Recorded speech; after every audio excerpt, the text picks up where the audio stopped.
Muy buenas noches. Empezamos este programa con lo que sucedió ayer en Sonora, porque hay eventos que capturan problemáticas muchísimo más complejas. A finales del año pasado hubo una matanza de mujeres y niños mormones de 3 familias y el presidente fue el día de ayer a Sonora a visitar a la comunidad en donde había sido la matanza. Fue recibido por una parte de la familia de buena manera, le extendieron los brazos, le agradecieron, pero otra rama, la rama de Levarón, pues marcó distancia, lo desairaron, se quedaron lejos, no se acercaron, porque ellos están profundamente inconformes con la política seguida por el Estado mexicano hacia las víctimas. Resumiré esta política porque es indudablemente que la 4T es mejor que las anteriores, pero el gabinete está dividido sobre el qué hacer. De hecho, todo inicia cuando la Secretaría de Gobernación, Olga Sánchez Cordero y Alejandro Encinas, impulsan una política muy integral, de muchísima apertura, pero enfrentan la resistencia de grupos tan poderosos como el Ejército y la Marina, la Secretaría de Relaciones Exteriores y la Fiscalía General de la República. Cada una por sus motivos, pero no estaban de acuerdo ni con una comisión de la verdad, ni con un sistema de justicia integral, ni mucho menos con un mecanismo internacional que estuviera aquí vigilando y dando informes. En consecuencia, durante el último año se ha ido dividiendo la comunidad de víctimas.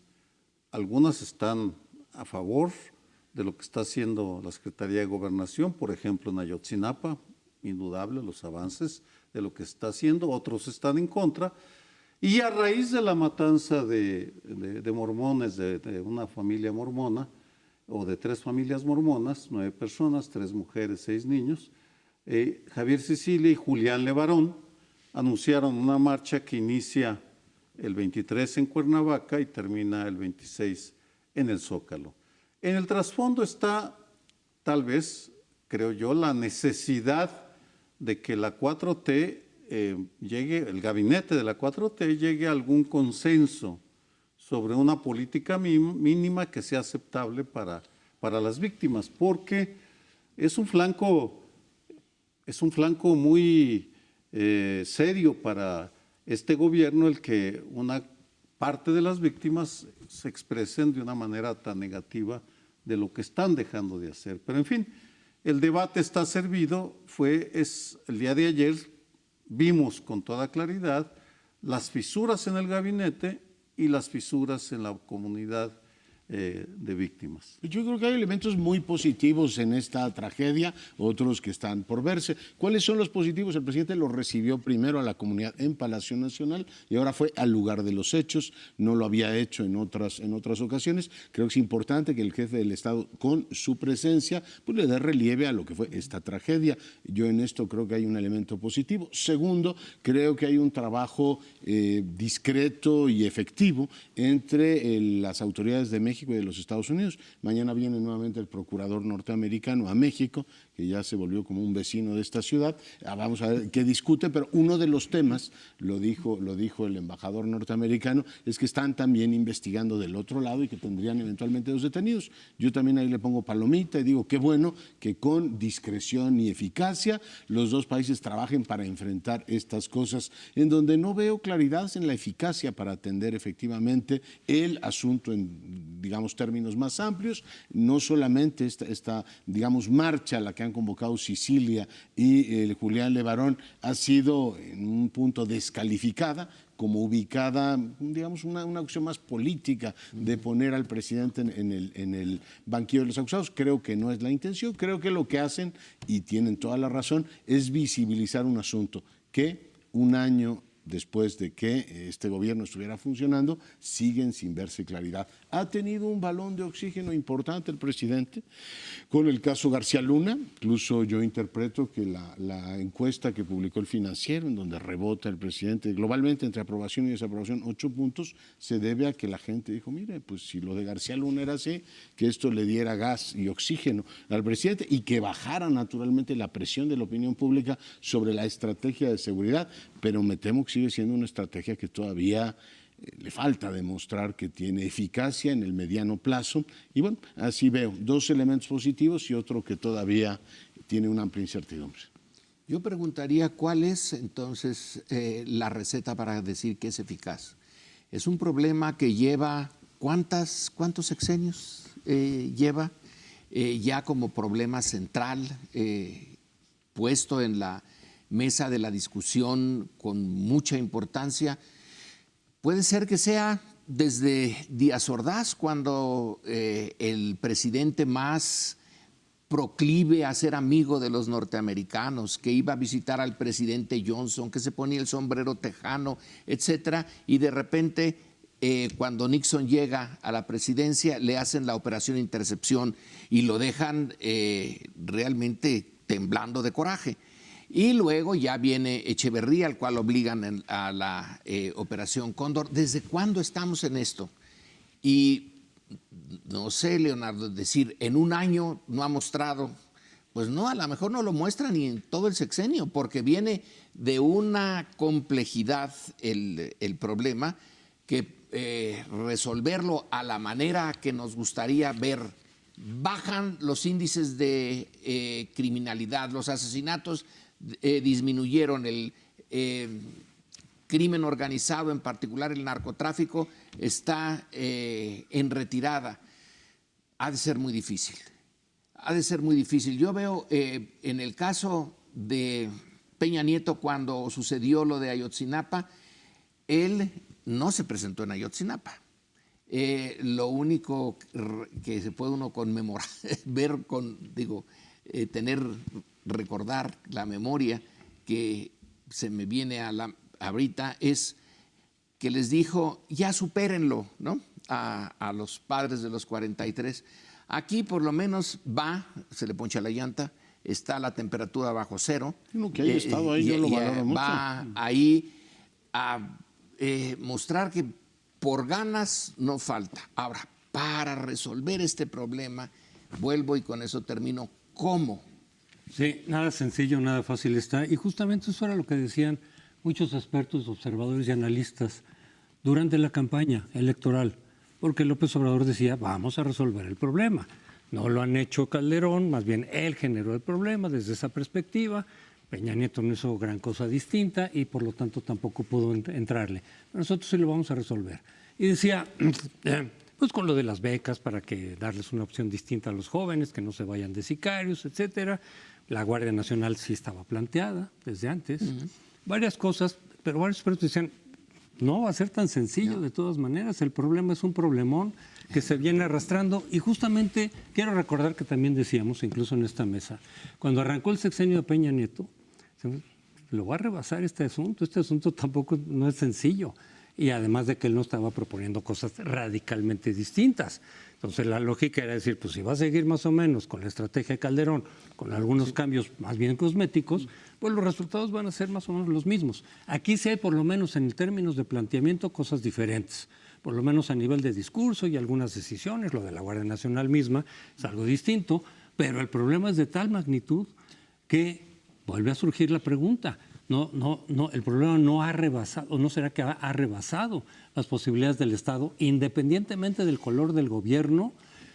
Aquí el problema puede ser en términos de apoyo político o de imagen y rentabilidades. Generó la expectativa que muchos dieron por válida. Muchísimos de los seguidores y votantes decían, es que se va a resolver la seguridad y por eso vamos a votar por López Obrador. O sea, sí creyeron en las posibilidades que les dijo López Obrador y más o menos lo ha seguido manteniendo. Ha dicho, se van a componer las cosas. Primero dijo 6 meses, luego 1 año, que ciertamente 6 meses y 1 año era muy poco. Pero bueno, otro año más. Y quizá pasa lo que tú dices, Lorenzo, ojalá que no, pero que se pueda llevar todo el sexenio y no acabes de ver realmente una mejora significativa, un cambio en benéfico en términos de seguridad. Ojalá que sí, pero podría ocurrir eso. Pero la expectativa él la generó y la sigue alimentando. Qué buen interrogante planteaste, Lorenzo.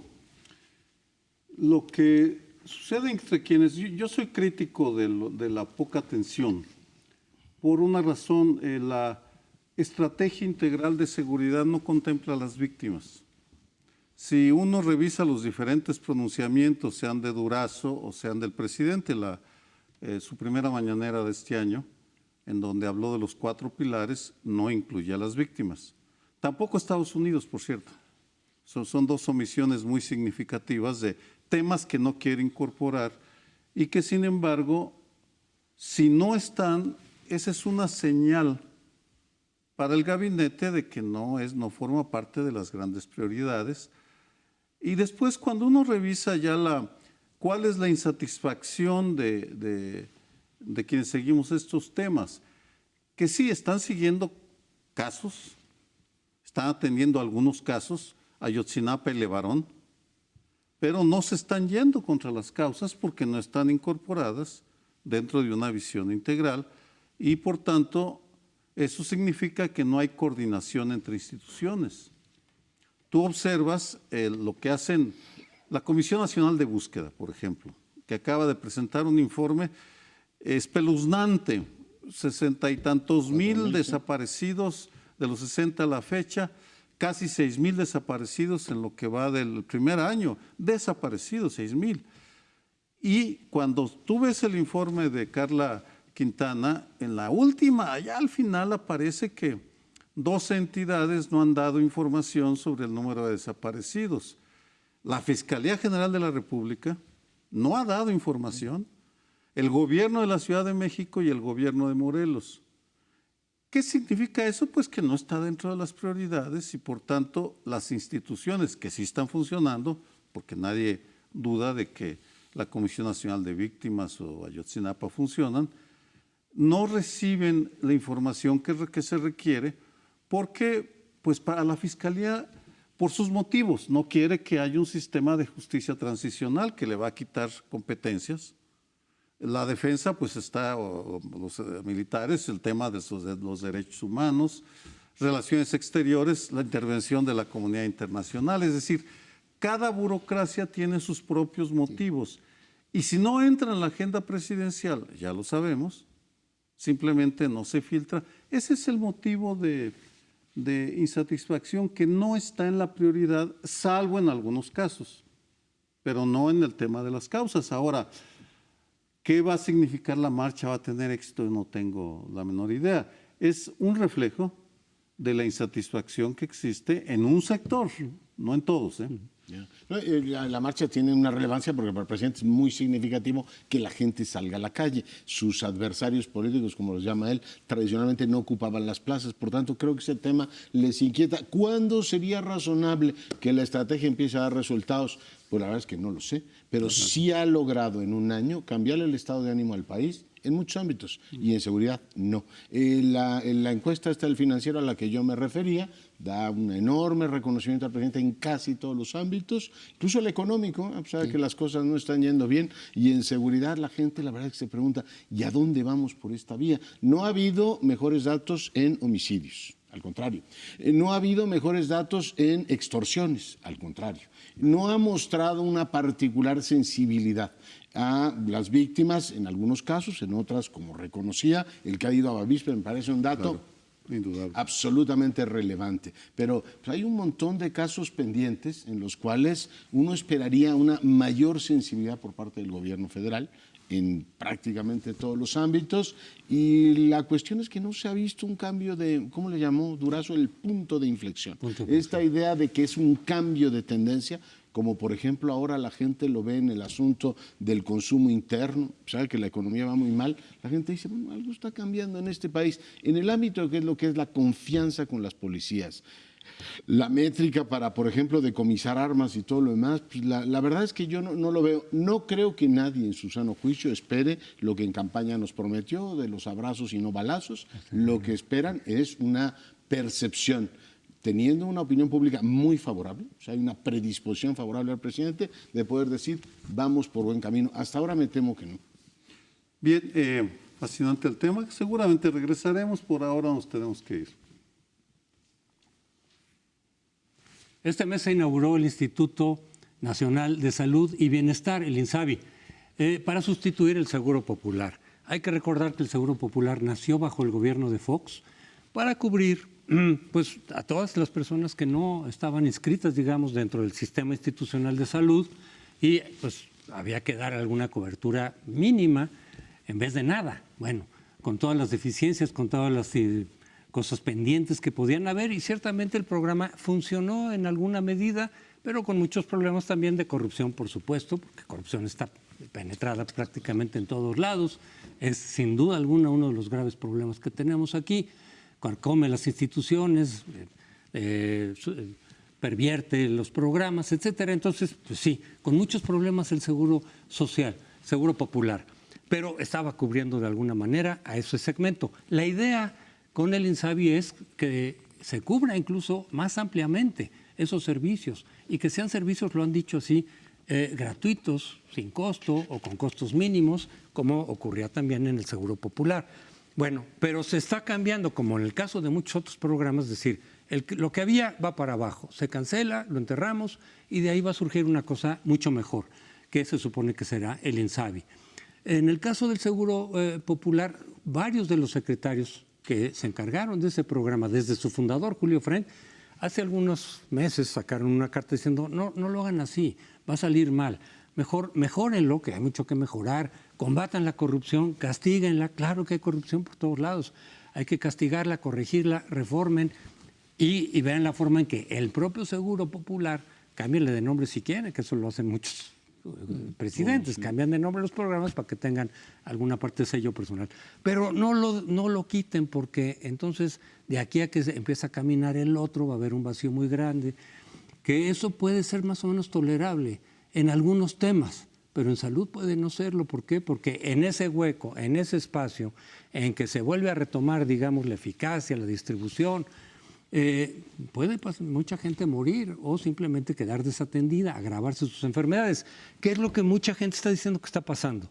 Entonces, bueno, pues ahí está un poco el problema. No es que el Seguro Popular estuviera muy bien, pero quizá incluso de hacer la reforma y transferir a otro programa distinto, que se hiciera, muchos dicen, con más cuidado, con más planeación, para que no hubiera este hueco.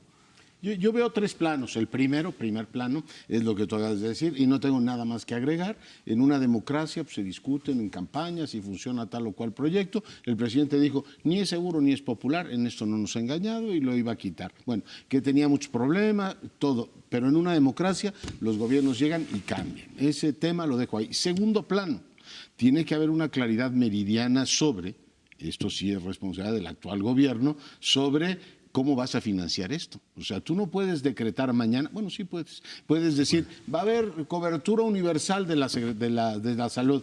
Moralmente no creo que nadie se oponga a eso, es perfectamente lógico. Pero yo, sin conocer demasiado este tema, le preguntaba a la presidenta de la comisión cuando aprobaron el INSABI, ¿cuánto dinero haría falta para financiar un esquema? El presidente lo llamó como escandinavo, ¿no? Es que todo mundo tenga derecho al acceso.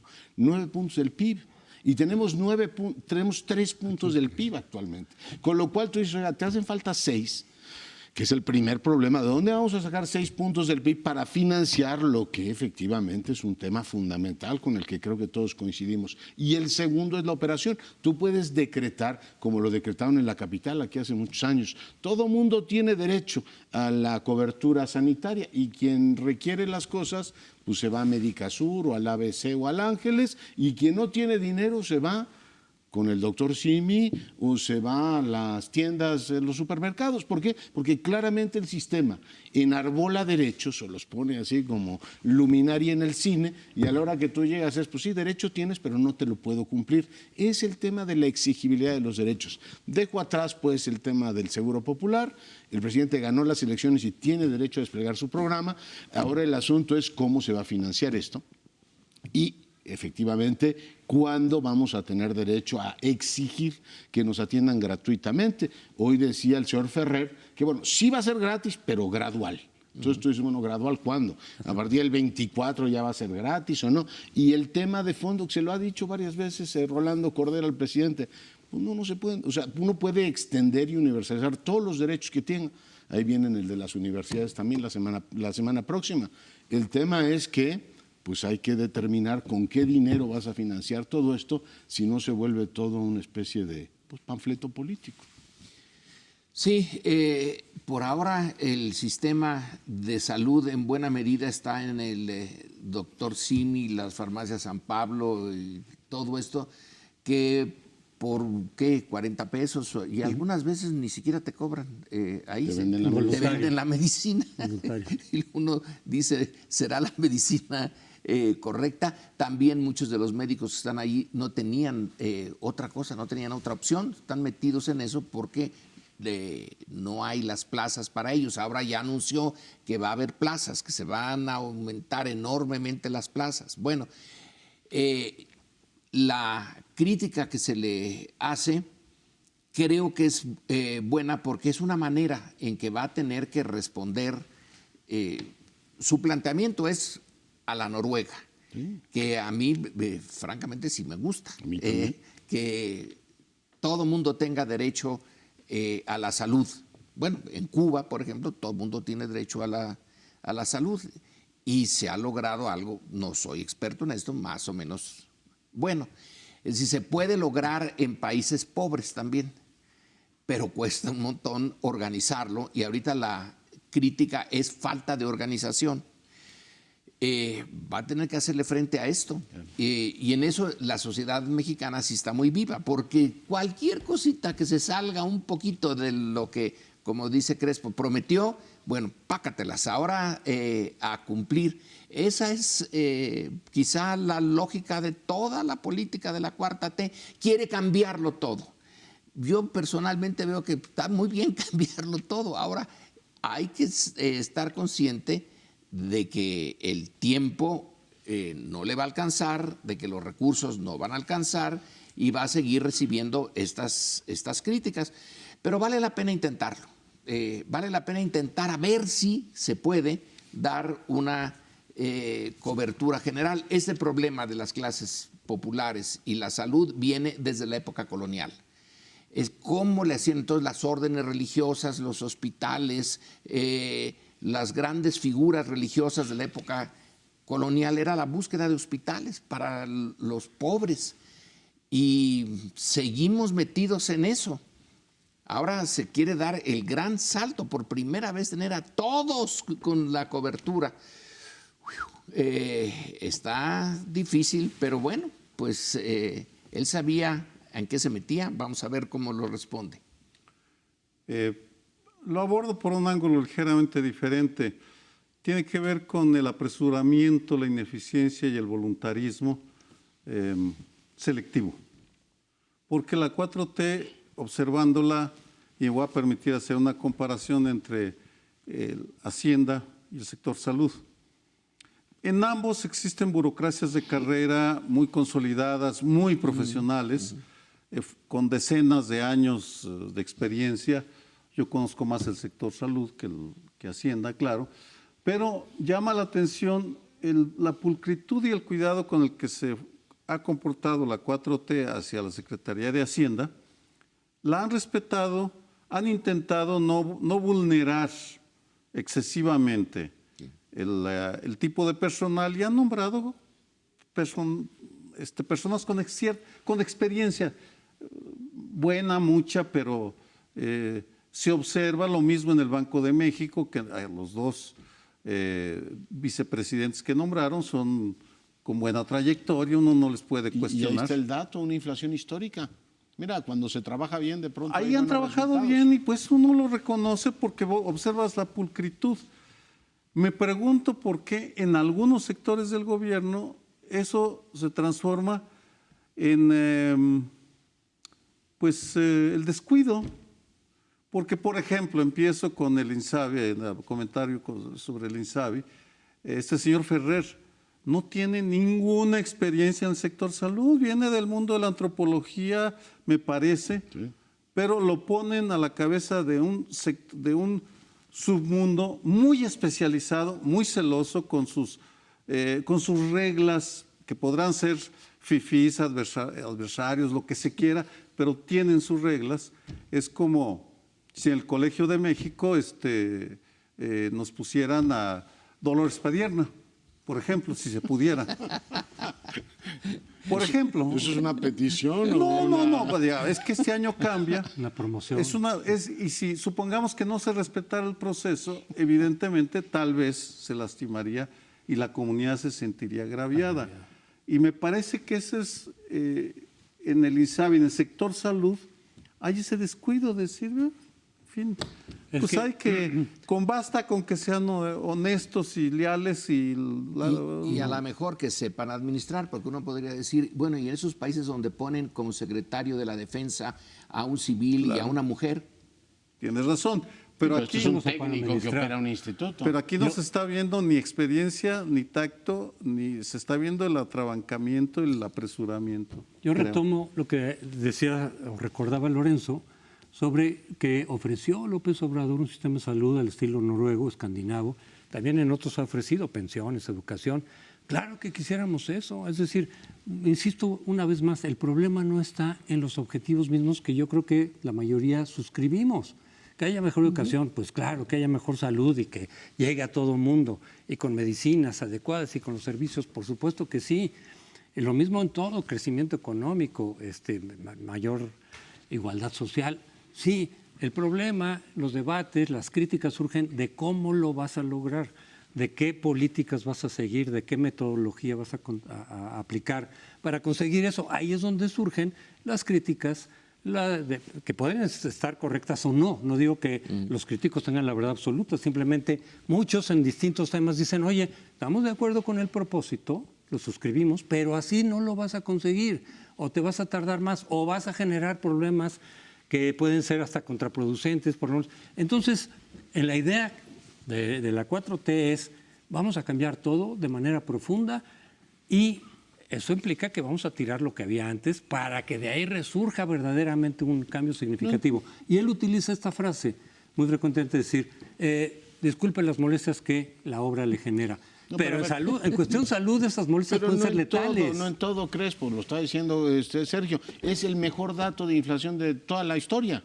O sea, quiere decir que hay cosas que sí pueden hacer bien. Y no digo que no. En este caso no es un asunto de críticas. No digo que no. Ni nada. Es un asunto, también lo escribió Lorenzo Meyer hace como mes y medio. No se pueden desentender el tema de los recursos públicos. No se puede transformar un país si en algún momento no tienes los recursos necesarios para enfrentarlo. De nada sirve decir que tú vas a tener Dinamarca con 12 puntos del PIB de recaudación para todo lo que haces. En algún momento se va a tener que meter al tema fiscal, reforzar los recursos públicos si queremos que esto no sea solamente panfletario. Las críticas no digo que en lo que está saliendo bien, que bueno que está saliendo bien. No, la crítica va a donde puede no estar saliendo bien. Y en este caso de salud hay vidas de por medio. Pero regresamos al siguiente segmento. Bueno, en este bloque les propongo que revisemos un tema, a mi juicio, muy interesante, que es el debate que abrió Gertz Manero, el fiscal general de la República, quien estuvo reunido con embajadores y cónsules en la semana anterior y les dijo, hay funcionarios del gabinete que no respetan la presunción de inocencia. Uno entiende perfectamente que si el fiscal general de la República tiene que dar datos al final de su gestión o cuando entregue su informe, tiene que reducir el nivel de impunidad que hay en este país, que es atroz, anda en el 90 y tantos %. Y para evitarse casos tan vergonzosos como los de Ayotzinapa y otros donde de pronto tienes a la Procuraduría perdiendo todos los casos y todo el mundo dice, oiga, pues primero los acusan de tal y cual y de todos los delitos habidos y por haber, y el Estado mexicano plano pierde todos los casos, el fiscal tiene que curarse en salud y decir, oiga, lo mínimo que pueden hacer es darme todos los elementos para que yo tenga éxito cuando consignen el expediente a los jueces. Y no se fue a Roma por la respuesta. Obviamente la gente tuvo claro que era Santiago Nieto, el titular de la UIF, a quien señalaba Gertz Manero, y el presidente de la República dijo con claridad meridiana, Santiago no hace nada sin que yo lo autorice. Claro, hay que respetar el debido proceso, pero claramente hay una confusión que vale la pena discutir, porque este gobierno, el de López Obrador, ha hecho una utilización pues, políticamente muy rentable de las investigaciones en materia de lavado de dinero, en donde pues, ha habido señalamientos más o menos explícitos. Pues recuerdo a Medina Mora, Elías Azar, a Marta Sagún, a un montón de personajes a los cuales, con nombre y apellido, tiene efectivamente pues, señalados ante el Tribunal de los Medios de la Comunicación. En el caso de García Luna, anunciaron que a él y a varios de sus ex colaboradores les habían congelado las cuentas y toda la gente dice, claro, mira, estos que estaban con el Chapo, además tenían dinero, ya son culpables. Ha habido señalamientos que bueno, pues van en contra de lo que es el debido proceso y como es natural, pues esto preocupa al fiscal. Es, con esto concluyo, llamativo que en un país en el cual a los presuntos delincuentes no les podemos llamar por su nombre, entonces les llamamos Francisco N., e incluso cuando sale Rosario Robles, ahora que está indiciada, le tenemos que tapar los ojitos en el, ¿cómo se llama? En el, con una especie de antifaz para que no se vea que es ella, por aquello de respetar la presunción de inocencia. El titular de la UIF da nombre, apellido paterno, materno y hasta fecha de nacimiento. Dice, sí los estoy investigando y que yo creo que es un debate al que hay que meterle el diente. ¿Cómo lo ven? Pues tú lo señalaste, lo voy a centrar mis comentarios en el choque entre la necesidad de sostener la imagen de la lucha anticorrupción, que por cierto yo considero que es el campo en donde le ha ido mejor, en donde están haciendo junto con lo económico el mejor trabajo. Vamos, y tú lo ves en las encuestas de opinión, la aprobación a la lucha anticorrupción creo que es lo que está sosteniendo con la estabilidad de las finanzas, la imagen del presidente. Pero luego está el imperativo de la judicialización, porque generalmente se olvida que Santiago Nieto investiga, presenta una denuncia, pero quien persigue los casos, quien mete a la cárcel es Gertz Manero. Y entonces pues se ha generado, ya no es la primera vez, ya van varias veces, que siempre Gertz Manero sale a protestar y decir, este señor pues habla y da todo tipo de nombres, sobre todo, detalles, que yo lo entiendo, es más, esa sensación de que finalmente al menos está haciendo justicia como ante la opinión pública. Carlos Monsiváis decía que en México solo había justicia ante la opinión pública, eran prófugos de la opinión pública los presuntos corruptos. Pero Gertz Manero está con el imperativo y creo que también ahí hay algo de animadversión personal entre ambos. ¿De dónde viene? Lo ignoro, pero es evidente que se restriegan el uno y el otro todo lo que pueden. Y el presidente, pues sí, salió a decir, pues prefiero la imagen de la lucha contra la corrupción a que se me caiga algún caso que hasta ahora no se le han caído, vamos, hay que decirlo también porque Gertz Manero está haciendo muy buen trabajo, los dos están haciendo muy buen trabajo, cada quien a su manera. La pregunta ¿es sostenible esta fisura o ahí la irán sobrellevando, la iremos sobrellevando, quién sabe? Espero que no sea sostenible y que aprendamos de esto. En el pasado, el llevar malos casos, que el fiscal, entonces procurador, llevara mal un caso, siempre se sospechaba que lo hacía a propósito, que lo hacía para que dijeran, ay, aquí hay una falla y sale libre fulano, y sale libre perengana. Y uno dice, pero pues, ¿qué justicia es esa? Pues es que hubo una falla. Y esto puede repetirse ahora porque los que van a ser juzgados son peces gordos y tienen capacidad de defensa. Entonces, más vale no dar los nombres ahorita, más vale aguantarse las ganas de que la opinión pública aplaudan, porque ya está fulano y perengano, y llevarlos al final realmente ante la justicia.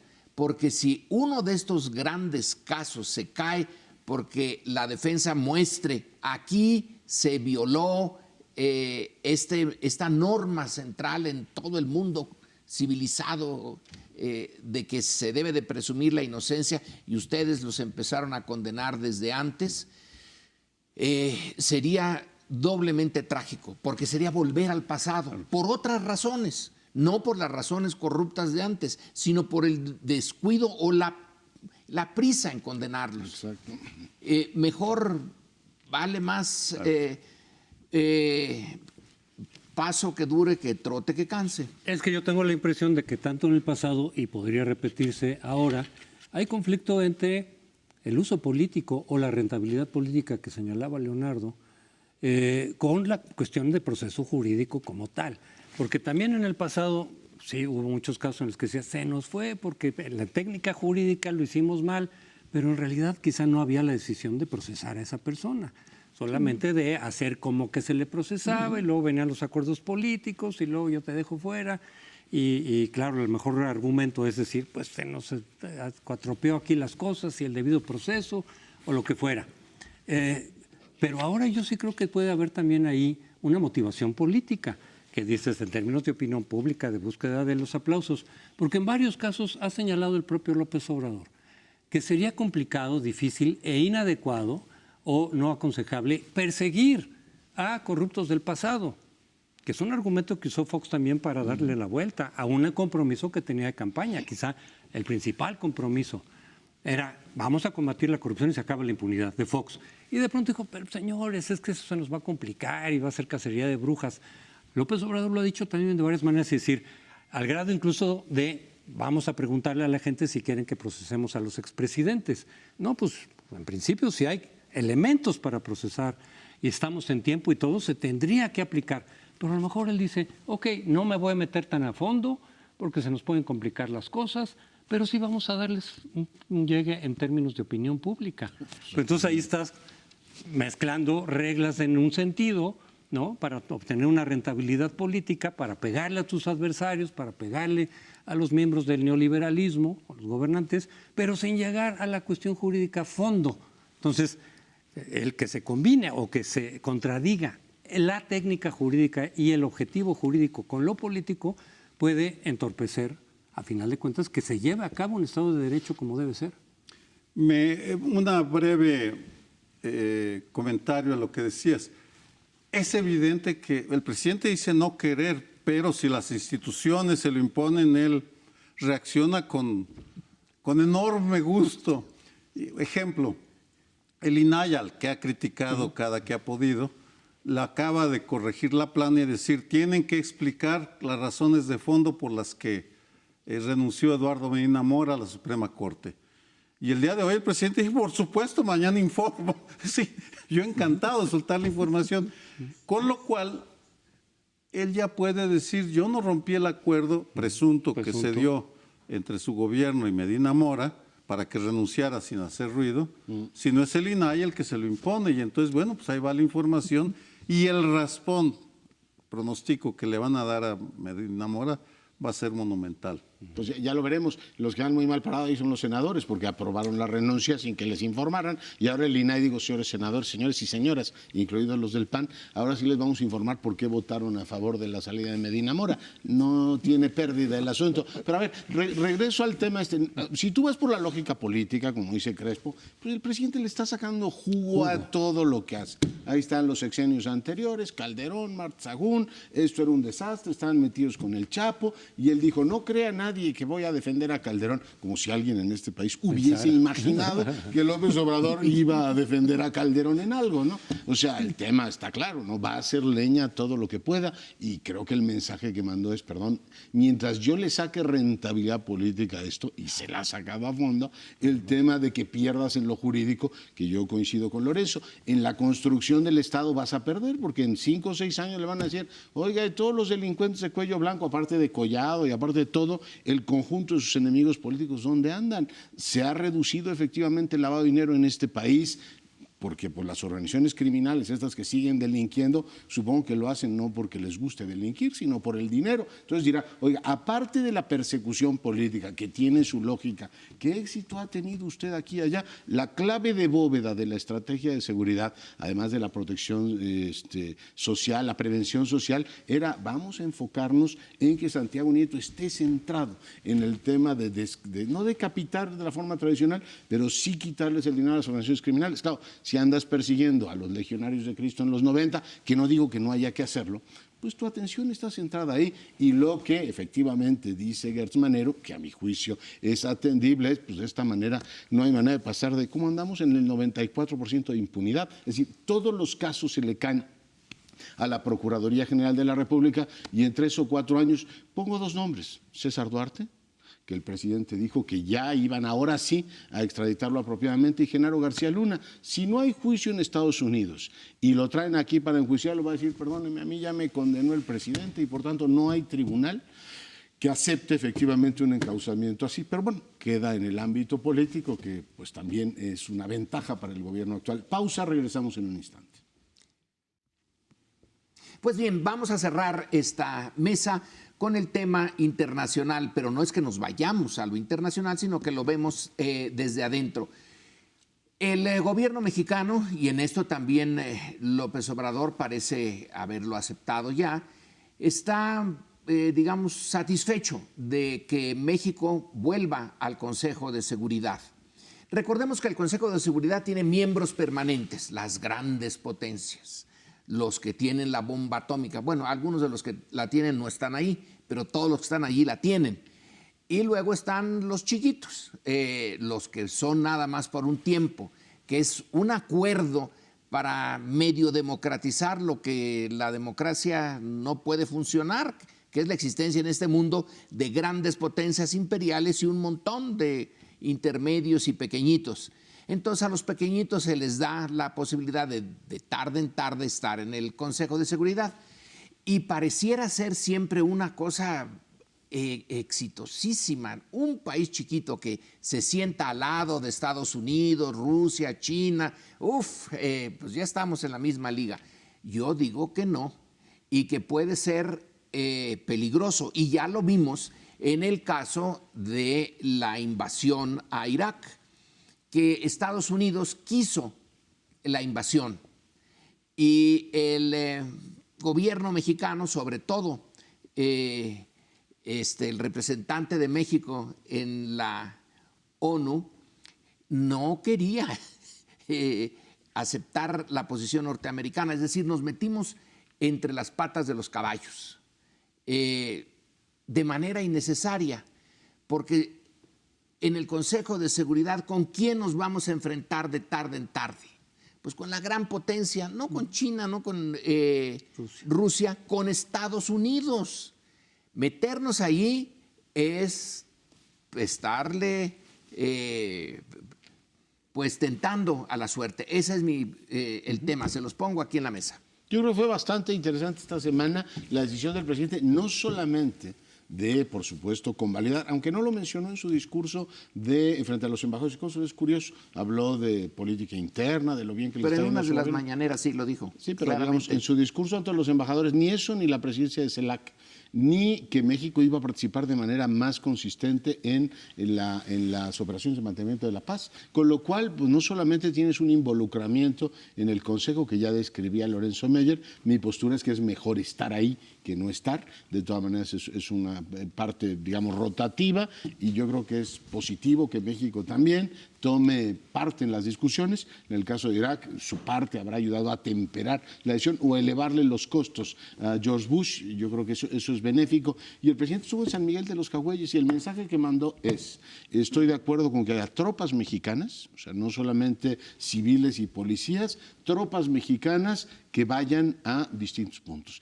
Hay 2 misiones ahora de verificación en América, una es en Haití, la otra en Colombia, pero la mayor parte de las operaciones están en África África, y le da una dimensión para mí perturbadora, digamos interesante más que perturbadora, que un gobierno que no se mete prácticamente en temas de política exterior haya lanzado 3 elementos tan interesantes en una semana. Uno es este del Consejo, otro es como ningún otro gobierno lo había hecho, con las OMPs. Los gobiernos panistas habían eludido el tema. Peña Nieto decide que gradualmente, y fue tan gradual que eran creo que 6 o 7. Por tanto, aquí no sé cuántos mandará el presidente, pero es una decisión. Y la tercera y última es que pues tenemos un papel activo en la elección de la OEA y al mismo tiempo México decide que es un buen momento para convocar a la comunidad, no viene Brasil, pero a toda la comunidad latinoamericana y del Caribe, y preside CELAC. Es interesante que el propio presidente los haya recibido a los representantes de todos esos países y se haya dado una solución, colegas,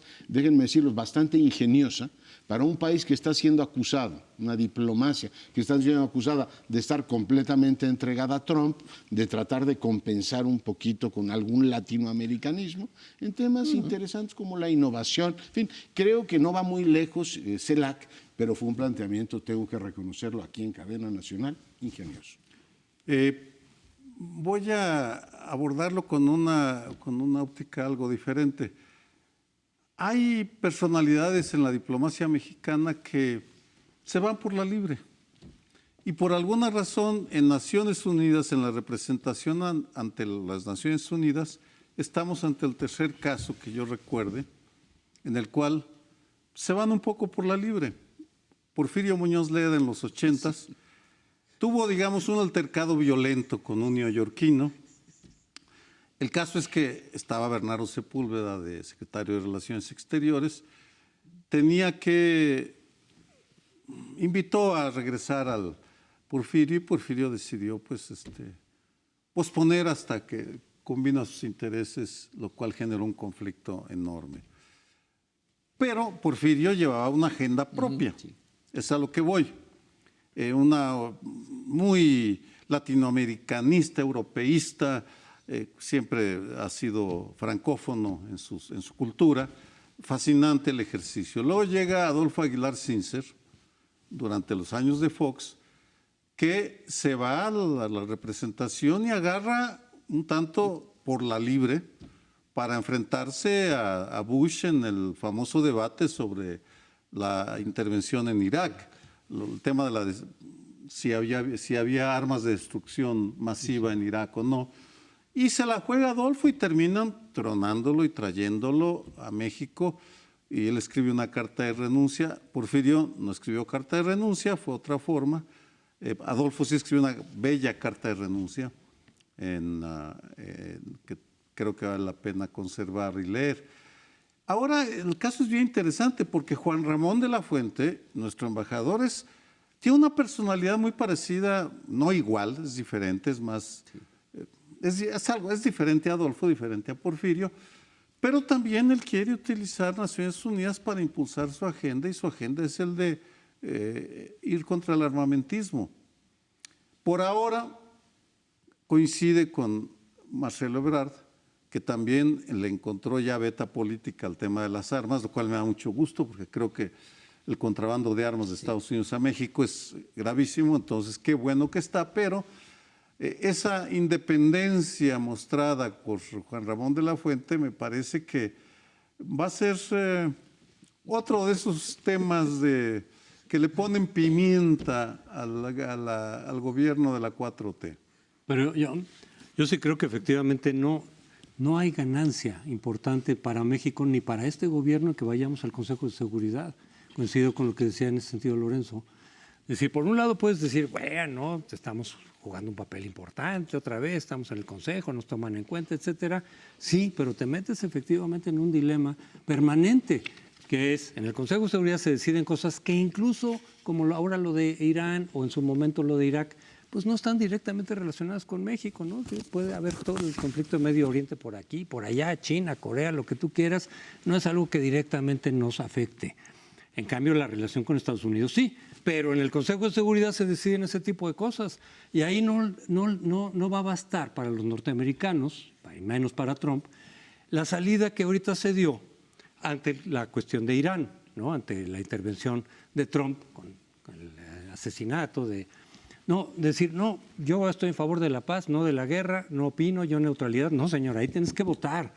Y ese fue precisamente el problema con Adolfo cuando Claro. el Vicente Fox, porque ahí la presión de Estados Unidos e incluso de España, porque vino también Aznar, sí. Aznar a decir, oiga, tenemos que votar en favor de... Pues México resistió, pero el que pagó el pato ahí fue Adolfo Aguilar, que mantuvo esa postura. Ahora, si se complica, por ejemplo, en lo de Irán, pues México va a tener que votar en favor de Estados Unidos. Si no lo hace, va a ser una confrontación. Pues está bien, ¿no? Que hay que decirlo. Pues, ¿pero para Algo qué? tendremos que decir ante la No, barbarie porque- del a ver, vecino, pero ¿para que esté qué? matando a generales iraníes y nosotros callarnos. Por eso, pero eso es en favor de Estados Unidos. Es ¿Cómo? decir, incluso avalar los abusos que comete Estados Unidos. Hay que recordar una cosa que sepas, por ejemplo, incluso con el gobierno de Salinas, que tenía una muy buena relación con Bush padre.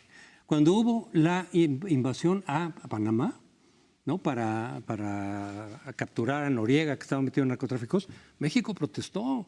Es decir, a final de cuentas hay veces que sí protestas, pero en este gobierno, con la relación y como es Trump y que López Obrador no quiere importunarlo en nada, vas a tener que avalar cualquier cosa que se le ocurra a Estados Unidos, así sea abusiva, o confrontarte con los costos que ello supone. ¿Para qué? Yo estoy de acuerdo totalmente con Lorenzo.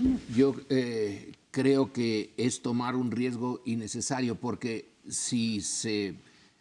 Díaz Ordaz se enfrentó por la invasión de Dominicana, luego vino la invasión de Panamá, de Granada. En todas esas, México tuvo que entrar en confrontación con Estados Unidos, pero no teníamos en el norte un presidente de la categoría de Trump, que puede resultar más dañino que cualquiera de los otros, pero en fin, ya está tomada la decisión, ya no vamos a irnos hacia atrás y lo que nos queda es poner esta señal de Esta o esta, la que los changuitos, que no ocurra eso. Y nos vamos ya, se termina nuestro programa, los esperamos la semana entrante.